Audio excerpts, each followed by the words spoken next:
Hoje eu vou dar a sequência dos estudos sobre os Yoga Sutras de Patanjali. Na verdade, é a última de uma série de palestras. E nós já vimos uma ideia geral, teórica, dos Sutras de Patanjali. É uma abordagem introdutória, na verdade, mas que visa facilitar o estudo individual. Então, a gente passou pelos pontos principais, pelo conceito de yoga, como yoga chitta vritti nirodha, yoga de solução dos centros de reação da mente, ou então a inibição das modificações da mente, para que a mente atinja uma condição de quietude e silêncio que possibilite a consciência se identificar da mente e também dos seus outros veículos, que são emoções, o corpo, se auto-perceber e assim se autoconhecendo, adquira domínio sobre esses veículos e então transcenda essa condição de estar agrilhoada e identificada aos veículos e atingindo então um estado de liberdade ou de perfeição humana. Então isso a gente viu nessa série de palestras que estão ainda disponíveis tanto na TV Suprem como no meu canal do YouTube, que no final eu vou mostrar o endereço. E hoje, para finalizar, então, uma vez que temos uma noção teórica geral, vamos focar na prática preliminar, que é o que nos possibilita um começo de exercício mesmo daquilo que nós já temos uma noção teórica mínima. Por isso se chama prática preliminar no Raja Yoga. Então, só para revisar aqui, eu não vou explicar novamente, que o Yoga de Patanjali, o Raja Yoga, ele é sintetizado, esse método, ele é sintetizado em 8 aspectos, que nós já vimos, que são yama e niyama, abstinências e observâncias, que são a ética, não?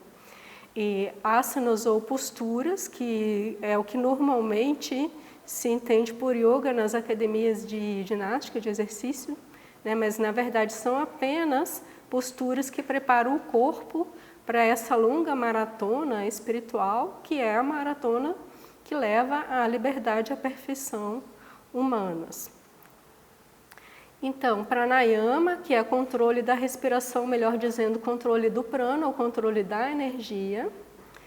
Pratyahara, ou abstração. Dharana, dhyana, samadhi, que são os 3 aspectos da meditação. Então, hoje nós vamos tratar daquilo que Patanjali chama de yoga preliminar, apesar de que, naturalmente, quando a gente pensa nesses 8 aspectos, né, gerais desse método, tudo que a gente fizer inicialmente, nesse estado agora, é preliminar, né, nível inicial. Mas ainda assim, Patanjali fez questão de distinguir um yoga que ele chama de preliminar, porque representa as condições mínimas que o aspirante precisa ter para começar essa jornada de aceleração do processo evolutivo que ocorrerá naturalmente ao longo dos séculos ou milênios. Então, é interessante notar, e o Taimni destaca, né, chama a atenção, que esses 3 aspectos da prática do yoga preliminar, que são a austeridade e a autoestudo e entrega a Ishvara, ou Deus, eles fazem parte do sutra que descreve as observâncias ou niyamas. Ou seja, dentro da ética de Patanjali, as observâncias, elas são constituídas por austeridade, autoestudo, entrega a Deus, e também pureza e contentamento. Isso ele vai apresentar um pouco mais adiante no Sutra 32 da seção 2. Mas aqui, então, nesse texto do Sutra 1 da seção 2, ele pega as 3 práticas e coloca essas mesmas práticas como yoga preliminar, ou seja, elas constituem aquilo que ele quer ressaltar como práticas básicas ou condições mínimas do aspirante. Então, eu trouxe aqui desses 2 sutras que tratam disso de uma maneira mais direta, as 2 traduções que eu normalmente uso, que são as traduções do Taimni e do Huitmetta, para vocês poderem comparar. E eu queria ressaltar que nessa palestra eu uso de modo intercalado as 2 traduções e isso não prejudica a visão sistêmica de cada um dos autores em função da natureza desse assunto que é das práticas preliminares. Então, depois de cada sutra que eu citar, nessa palestra vai ter o nome do tradutor do sutra que eu estou lendo ou me referindo. Então, o Patanjali diz que a austeridade, autoestudo e entrega a Ishvara, ou Deus, constituem o yoga preliminar. Isso na tradução do Taimni. Na tradução do Huitmetta, fica austeridade, autoestudo e aspiração constituem a disciplina preliminar do yoga. Então, a diferença dessas 2 traduções está nessa parte que fala de entrega a Ishvara ou aspiração. E por que disso? Porque, como eu falei, o Huitmetta tem uma visão mais contemporânea dos Yoga Sutras e ele não quis entrar nessa questão do significado de Ishvara ou Deus, porque é uma questão mais filosófica, bastante complexa, principalmente para o teósofo, porque a teosofia não aceita ou não reconhece uma visão teísta de Deus no sentido convencional, como um criador, uma pessoa que dialoga, que tem opiniões, emoções, desejos. Então, essa questão de Deus na teosofia, tanto o Huitmetta não entra, quanto eu não pretendo entrar nessa palestra de hoje. Eu pretendo tratar desse assunto num outro momento. Mas só para vocês terem uma ideia, que a gente vai tratar aqui de um modo geral, que essa questão de entrega a Deus, na prática, representa entrega. E daqui a pouco, então, eu vou explicar o que isso significaria nessa visão. Antes disso, eu ainda gostaria de mencionar o sutra seguinte, que na visão da tradução do Taimni, ele diz que o yoga preliminar é praticado para atenuar os kleshas e produzir samadhi. Kleshas são as aflições. Tá? Agora, o Huitmetta já coloca a palavra traduzida no seu texto. Então, o seu propósito do yoga preliminar, ou seja, da prática desses 3, é diminuir o impacto das aflições e levar o aspirante à verdadeira iluminação espiritual. Por que isso é uma prática especificamente voltada para diminuir as aflições? Porque, como a gente viu, para a consciência poder se desidentificar dos seus veículos, a mente precisa estar numa condição de quietude e pureza e de transparência para que a consciência seja revelada, e não seja ofuscada por esse veículo. E se aquela mente, então, é cheia de perturbação e aflição, não existe condições mínimas de progredir nessa prática, de atingir esse estado.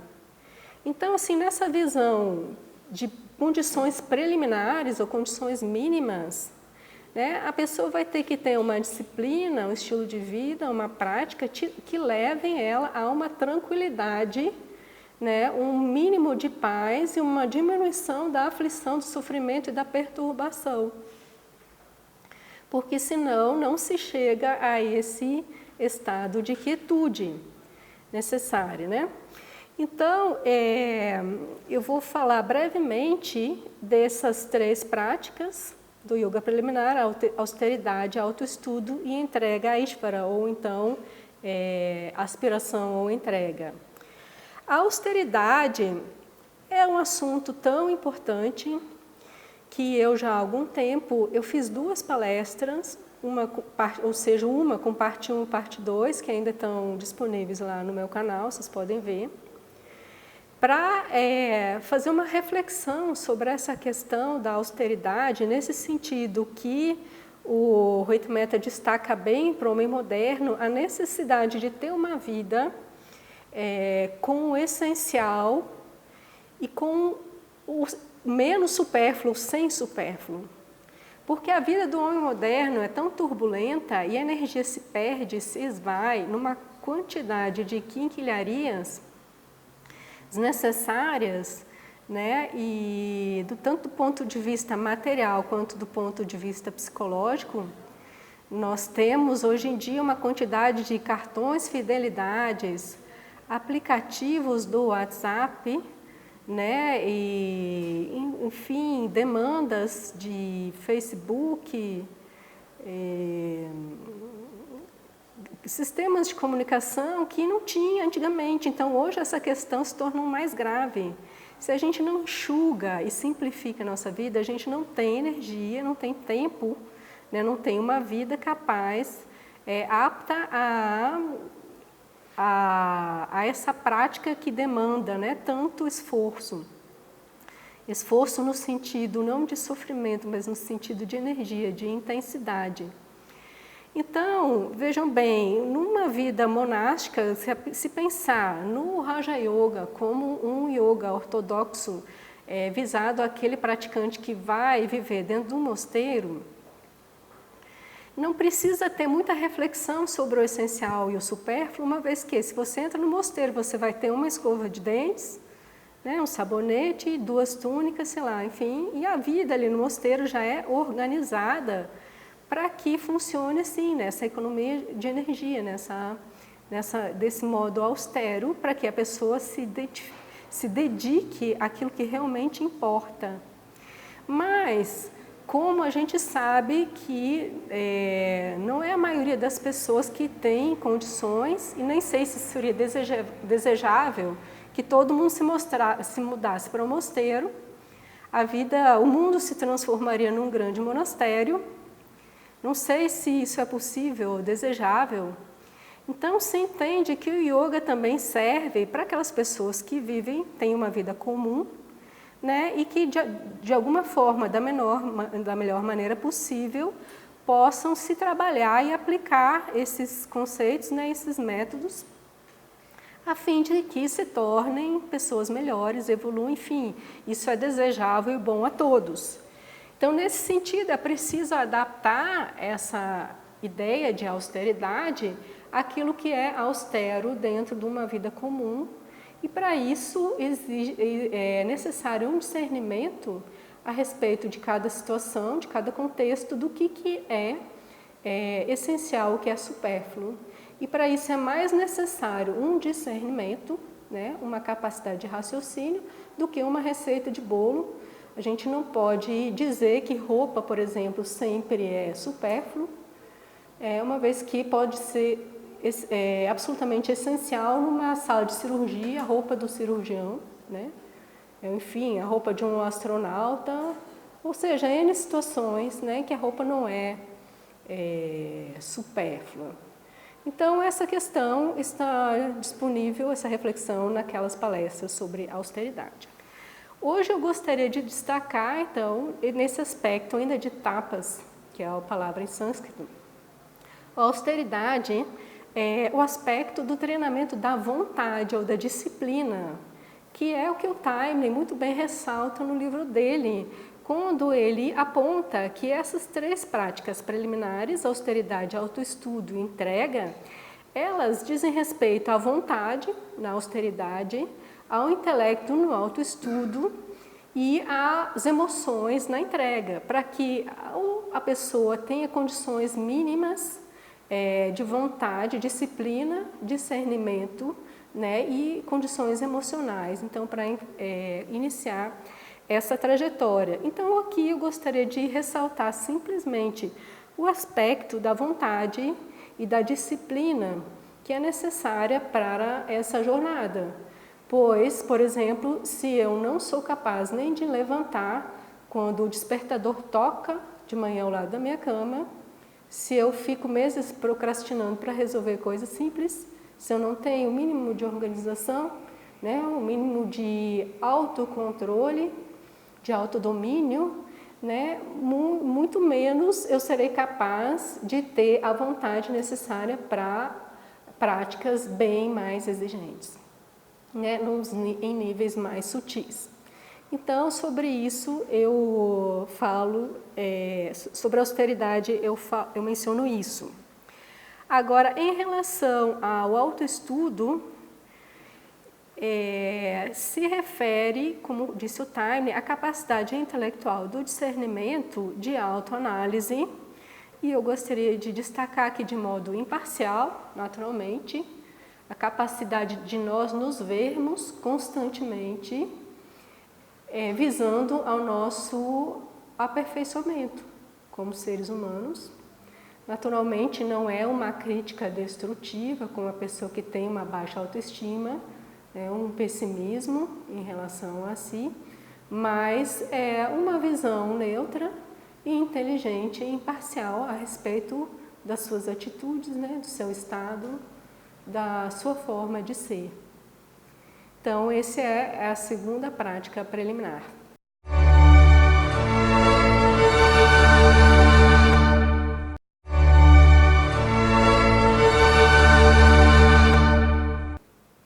A terceira prática preliminar, então, é a entrega.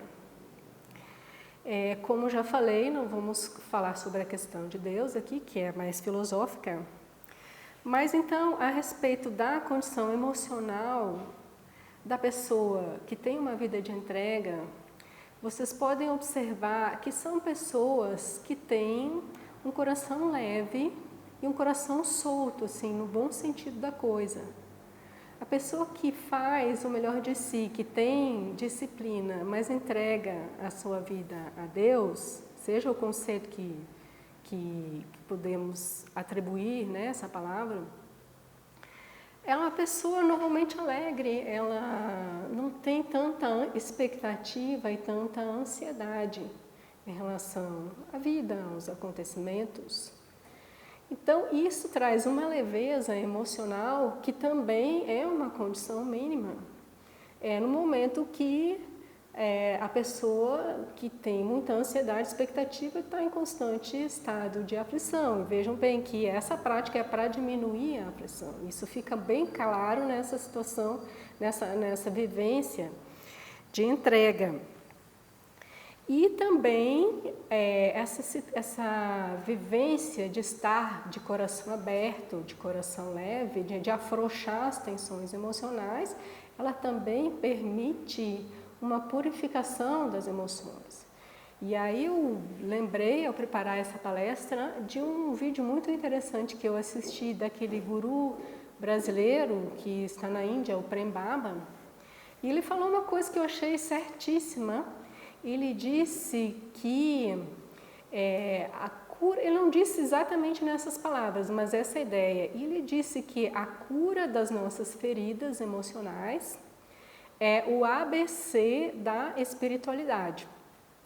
O ABC, porque é impossível alcançar as alturas do espírito carregando uma mala cheia dessas coisas não resolvidas, né? E ele fala, muito interessante, que chegaram muitas pessoas ao ashram dele fazer trabalhos que pessoas que se consideravam já praticantes avançados, mas tinham questões emocionais básicas, problemas de relacionamento, problemas de família, traumas, e ele deixa bem claro, ele que é um grande terapeuta, que essas coisas são básicas ou preliminares. Então, para nós, eu gostaria de deixar claro que esse é o sentido de entrega, a despeito da concepção que você tem de Deus, né? O efeito de uma vida de entrega do modo preliminar, é esse. E eu ainda gostaria de acrescentar que essa entrega a Deus, ou Ishvara Pranidhana, entrega a Ishvara em sânscrito, num nível mais avançado, né, do praticante, ela já tem uma dimensão mística, de vivência de experiência mística.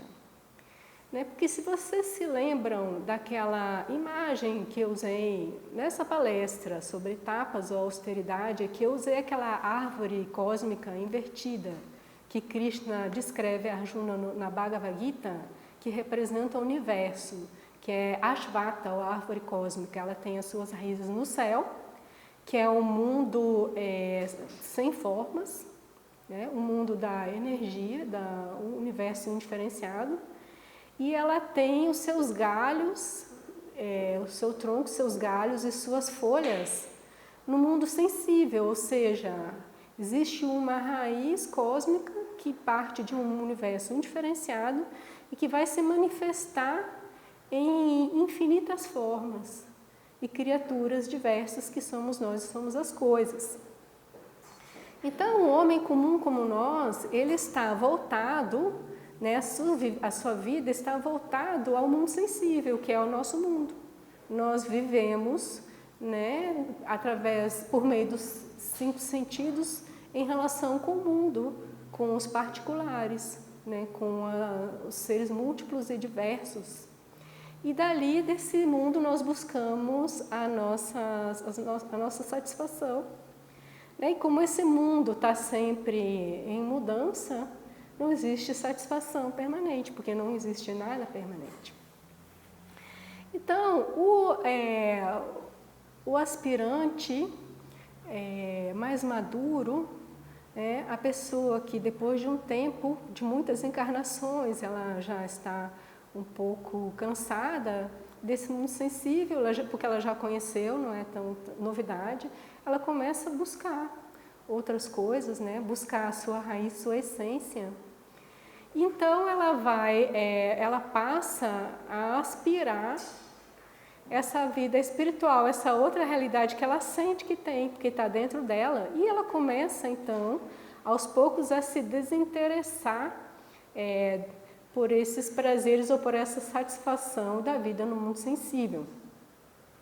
Então o devoto começa a amar a Deus, né? E se desinteressar pelo mundo, que começa a perder a graça. Essa é a vida dos místicos. E quando ele tem, então, aquelas primeiras experiências, né, de comunhão com esse espírito, quando ele descobre essa plenitude e essa alegria, né, mais intensa, mais profunda, ele começa a abandonar essa vida no mundo sensível e começa a abandonar, assim, não objetivamente, mas ele começa a não se preencher mais daquilo. Então, o místico, ele se desinteressando pelo mundo sensível, ele começa a mergulhar e usufruir das alegrias desse contato com a essência. Só que essa conexão que ele tem no momento inicial, ela ainda não é estável, ela ainda não se dá de modo permanente. Então, ele já largou as alegrias comuns e fica sorvendo daquilo. Quando a conexão cai, aí ele tem a vivência da noite escura da alma. E aí é aquele momento, né, que o místico diz: Senhor, por que me abandonaste? É exatamente isso, porque a conexão ainda não é permanente. Então, Ishvara Pranidhana, ele também tem esse significado num nível mais avançado, né, de desinteresse pelo mundo comum, né, e um interesse pelo mundo espiritual.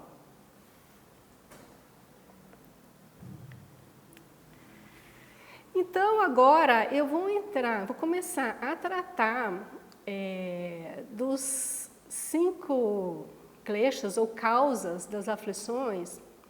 E aqui eu queria destacar que existe uma diferença de sentido da tradução da palavra kleshas. Kleshas pode significar tanto aflições como causa das aflições. E aqui, então, a partir desse Sutra 3 da seção 2, significa as grandes causas das aflições, os kleshas.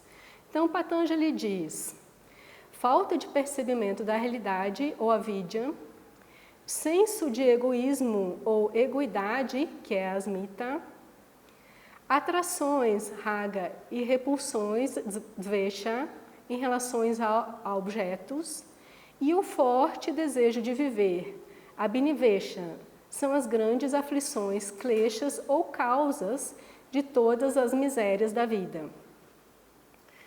Então, agora eu vou falar brevemente sobre o que é cada uma delas. Então, a avidya é tomar o não eterno, o impuro, o mal e não Atman como sendo o eterno, puro, bem e Atma, respectivamente. E isso eu deixei claro naquela última palestra sobre Kaivalya, quando eu faço a distinção entre consciência e mente, que isso é a ignorância espiritual. Isso é a avidya, a falta de autoconhecimento, ou seja, a falta de conhecimento do eu verdadeiro. Então, esse é o principal klesha, a principal causa da miséria.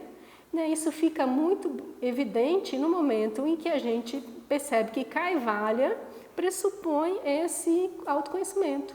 Uma vez que a avidya, ou essa ignorância do eu, está extirpada, então ali se dá esse processo de libertação. O segundo klesha é asmita, ou senso do eu, que ocorre quando o instrumento da percepção, ou seja, o veículo, que pode ser a mente, as emoções, o corpo físico, é considerado idêntico àquele que percebe, ou seja, quando nós achamos que somos a mente. Normalmente, as emoções, a gente já costuma, pelo menos intelectualmente, a gente costuma se desidentificar com facilidade. Estou com raiva, mas eu sei que eu não devo ser só uma emoção. O corpo físico, a gente pensa, não, realmente eu estou com um dente cariado, mas é só um dente, não sou eu. Mas nós temos ainda essa forte tendência a nos identificar com a mente. E essa é uma ideia absolutamente simples, mas se vocês analisarem a dificuldade de praticar isso, porque a dissolução desse klesha não é uma compreensão intelectual, é uma prática constante. Nós estamos o dia inteiro, a todo momento, nos identificando, mesmo sabendo intelectualmente, nós nos identificamos com as nossas emoções, com a nossa raiva, com a nossa tristeza, nós nos identificamos porque elas nos levam. Elas nos tomam, nós nos identificamos com os nossos pensamentos, uma vez que uma pessoa discorda do nosso pensamento, que na verdade não é nosso, porque quando nós nascemos, os pensamentos já estavam escritos nos livros, foram repassados pelas pessoas, mas nós achamos que são nossos pensamentos, na verdade nós reproduzimos as ideias, mas nós nos incomodamos quando as pessoas divergem do nosso ponto de vista, porque elas estão divergindo de nós.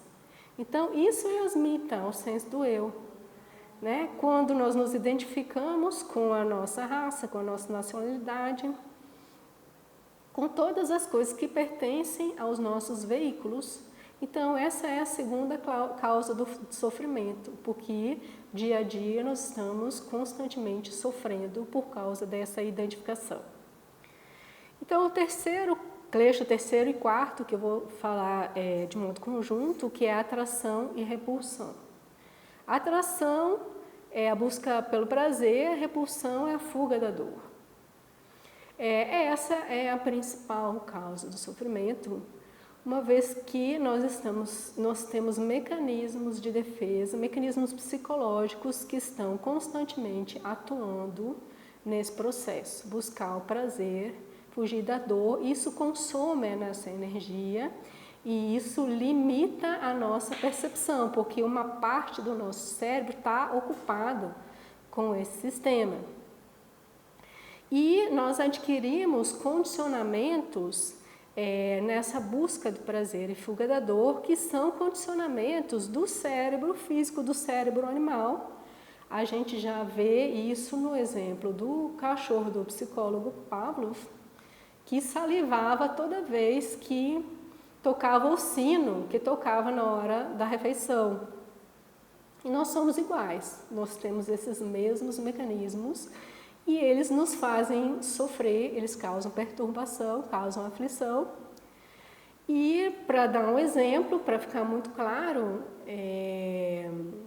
a compulsão e a fobia são casos extremos da operação desse mecanismo. A compulsão é a busca do prazer de modo compulsivo, que a pessoa perde controle, e a fobia também. A pessoa tem comportamentos, fica descontrolada, tem reações fisiológicas, ela fica reativa diante daquele hábito mental, um hábito psicológico que se instaurou ali.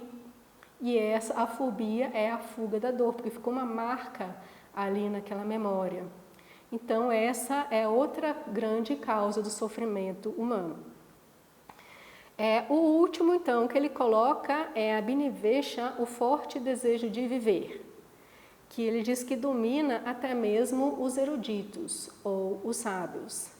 Esse forte desejo de viver, ele abrange todos os aspectos, tanto um instinto de sobrevivência, que é um instinto biológico, que ele não está dizendo aqui que esse instinto é negativo, porque na verdade é uma preservação do corpo físico, que é uma oportunidade da encarnação, mas num sentido mais amplo, mais arraigado, mais profundo, mais mental, ele prende o homem aqui no mundo físico, porque ele está associado ao desejo, o desejo de viver, de ter experiências nesse mundo sensível, e também a busca constante de segurança. E aí é tanto segurança no nível físico quanto no nível psicológico. O Orveit Mehta, então, que aborda a questão no nível mais psicológico, ele vai falar do desejo de continuidade, o desejo de continuidade do ego, o desejo de afirmação do ego, que é constante e que também gera um empenho, assim, um esforço, um investimento de energia. E também causa sofrimento, causa aflição. Então, são esses os kleshas, causas de aflição, que ele diz que podem ser reduzidos pela sua reabsorção de voltar à sua origem. Ou seja, essa tradução é um pouco literal, mas significa o quê? Esses kleshas podem ser atenuados colocando-os em estado latente. Você pode colocar todas essas aflições em estado latente, a partir dessas práticas preliminares. Isso não quer dizer que você vai ter essas tendências extirpadas facilmente. Por isso que ele já diz assim, colocar em estado de semente, que é o termo usado. Você pode deixar, por exemplo, esse klesha, que é a repulsão, que é o que nos dá ódio, nos dá raiva, nos dá medo, né? Isso que é a repulsão, tem a base repulsão. A gente pode fazer meditação, manter a mente tranquila, para deixar isso inoperante, mas não significa que foi extirpado. E isso a gente falou na palestra sobre Kaivalya, que só no momento de Kaivalya que esses kleshas e o karma, eles são extirpados. Então, até o último momento de libertação, eles continuam em estado de semente, ou seja, dormindo, em estado latente. Então, precisa haver essa prática contínua, né, de adormecimento dessas aflições, dessa perturbação. Então, eu gostei de um comentário do Time sobre isso e eu vou ler um pequeno trecho do comentário. Ele diz: os kleshas podem existir em dois estados, ativo e potencial. Em seu estado ativo, eles podem ser reconhecidos facilmente por suas expressões exteriores e pelo percebimento definido que produzem na mente do sadhaka, do praticante. No caso de uma pessoa que tem um acesso de raiva, é fácil observar que dvesha está em plena operação. A mesma pessoa, quando se submete a uma disciplina rígida, adquire a capacidade de se conservar absolutamente calma, sem repelir qualquer pessoa, reduzindo assim esse klesha a uma condição potencial. Vesha ou repulsão cessou de funcionar, mas os seus germes ainda estão ali e, surgindo condições muito favoráveis, poderão tornar-se ativos novamente. Seu poder tornou-se potencial, mas não completamente destruído. Então, as suas modificações ativas, ou seja, a sua ativação, devem ser suprimidas pela meditação. Aqui eu não preciso explicar, porque vocês têm conhecimento, né, teórico suficiente para saber, né, que a meditação é capaz de acalmar essas perturbações.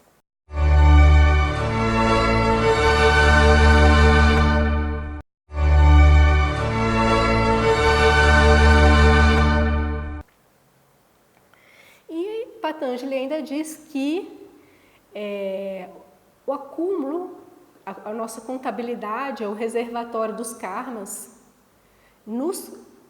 os quais estão enraizados nos kleshas, ou seja, esses kleshas, essas aflições produzem karma, porque levam a pessoa a reagir, ela vai desencadear uma série de causas e depois ela vai ter que colher aqueles efeitos. Esse reservatório de karmas, então, gerados pelos kleshas, causa toda espécie de experiências na vida presente e nas vidas futuras. E enquanto a raiz estiver ali, ou seja, enquanto esses kleshas, desses 5 tipos, estiverem ali, precisa amadurecer, esse karma precisa amadurecer e resultar em vidas de diferentes classes, duração e experiências, que, por sua vez, segundo o próximo sutra, trarão alegria ou tristeza como seu fruto, conforme sua causa seja virtude ou vício. Então, com base nessas 5 causas de sofrimento, nós produzimos efeitos que necessariamente terão que ter, produzimos causas que terão de ter os seus efeitos exauridos, tanto nessa vida quanto em vidas futuras, sendo bons ou maus, conforme a natureza das nossas ações, reações ou comportamentos. Então, essa parte que eu apresentei até agora corresponde ao trecho que Patanjali define como sendo o yoga preliminar. Mas, além disso, ainda tem outros sutras na seção 1 que também tratam de condições preliminares, apesar de não estarem presentes numa categoria especial descrita como preliminar. Mas vocês facilmente verão que também correspondem a uma prática preliminar. Então, na seção 1, no Sutra 20, Patanjali diz que os verdadeiros yogis, quando ele faz uma comparação com falsos yogis, com algum tipo de videntes ou psíquicos, ele diz que nos verdadeiros yogis, a fé, a energia, a memória e a grande inteligência precedem e são necessários para o samadhi. Então, também se trata de condições preliminares ou prévias. Então, fé, eu queria destacar que nesse caso, fé não é sinônimo de crença. Eu acredito no que disse o profeta, então eu estou salvo. Não, aqui fé significa convicção.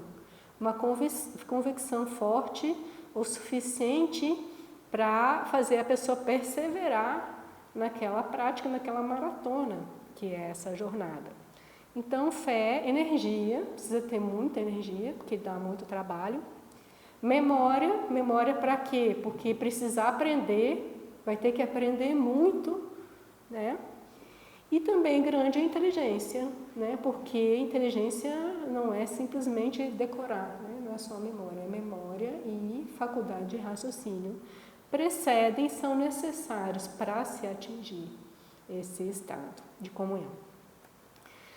E, por sua vez, no Sutra 30 da mesma sessão, ele começa a falar dos obstáculos a essa orientação da consciência para o interior, que é esse autoconhecimento, que é esse voltar-se para a Atma, essa desidentificação dos veículos.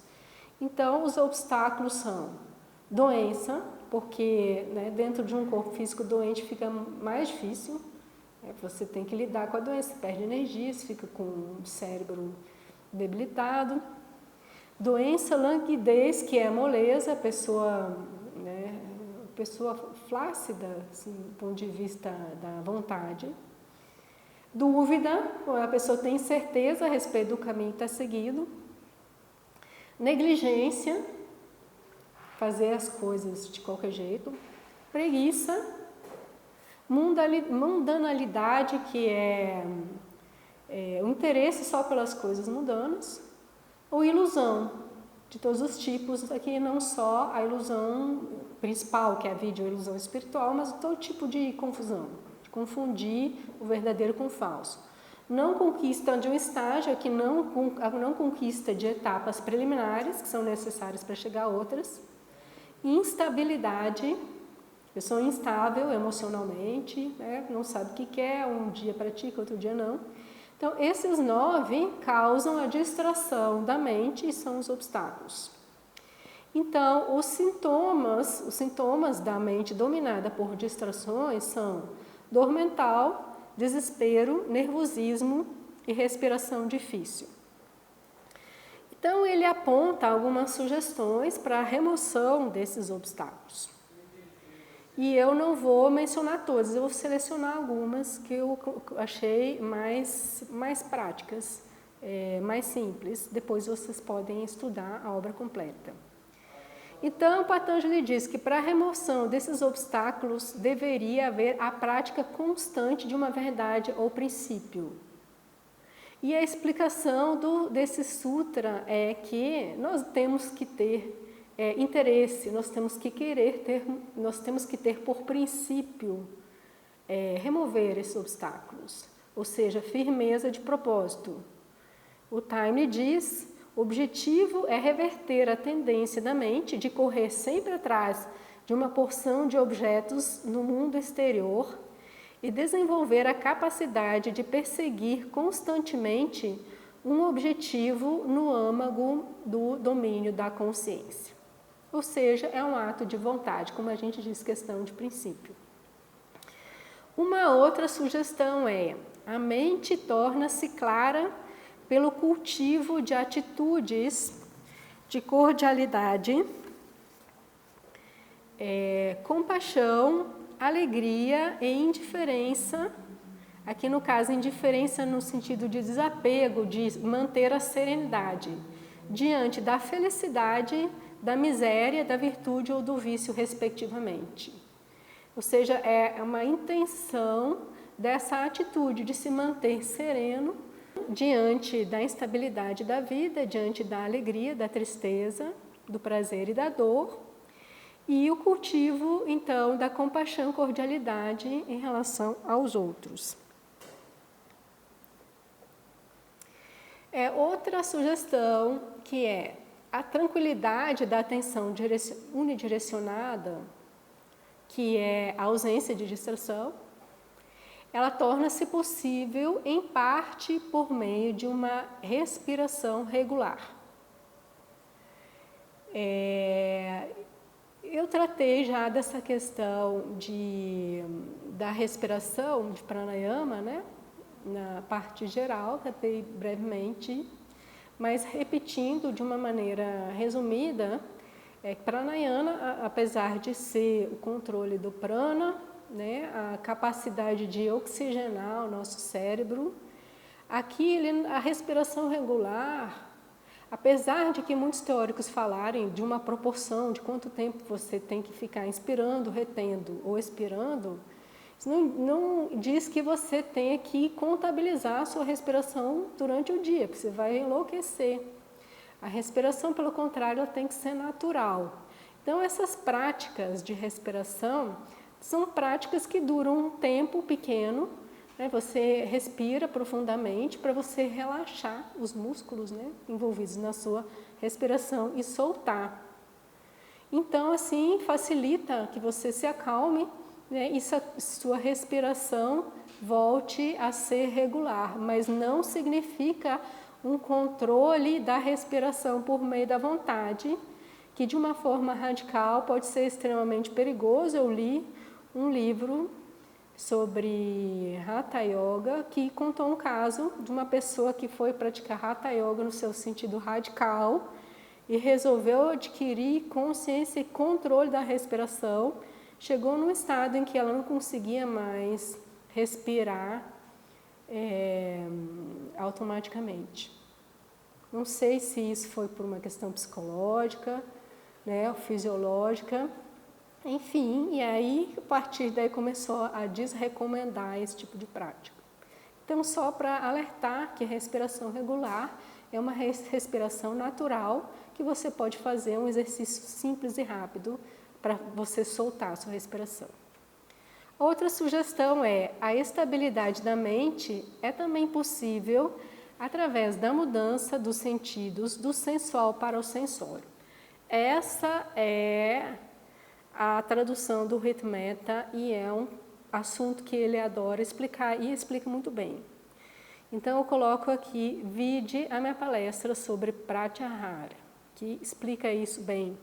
Mas, para relembrar, né, ou apresentar de uma forma resumida, essa ideia de tirar a atenção do sensual, que é a memória do prazer e da dor, daquela nossa parte psicológica que está sempre buscando o agradável, né, seja lembrando, né, ou procurando, fugindo da dor, tirar a atenção disso e colocar a atenção no que ele chama de sensório, que são o quê? Os órgãos do sentido.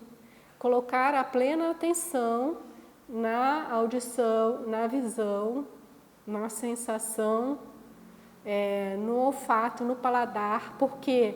Porque essas impressões dos sentidos, elas entram sempre no momento presente e elas não estão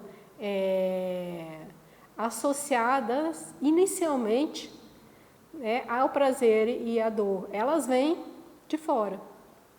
Então, essa prática, o Ritmeta frisa bem, de tirar a mente das questões de prazer e dor e colocar a mente na atenção, na plena atenção dos sentidos. É uma forma também de tranquilizar a mente. Ou então, por fim, né, pulando algumas outras sugestões, pela meditação que se desejar. Assim, eu friso que Patanjali, ele não impõe um tipo específico de meditação. Assim, eu termino, né, essa série de palestras sobre Raja Yoga na sua visão inicial, né, não é a totalidade do Yoga de Patanjali. As palestras estão disponíveis na TV Supreme e no meu canal, que é esse. E eu agradeço com um carinho especial a TV Supreme pela oportunidade de divulgar esses conhecimentos, que são tão preciosos, tão antigos, né, quanto preciosos. E eu gostaria então de dizer que eu coloquei muito material nessas palestras sobre os Yoga Sutras, eu coloquei muito texto de modo proposital para que vocês ficassem familiarizados com os textos e vissem que não é tão complicado assim, dá para entender. E eu acredito que agora vocês estão habituados a ler, né, os comentários do Time e do Ritmeta. Vocês podem prosseguir os seus estudos, né, e iniciar a prática, né? Hoje foi uma palestra sobre o início da prática. Então, eu agradeço a atenção de vocês e desejo a todos bom estudo e uma boa prática. Até.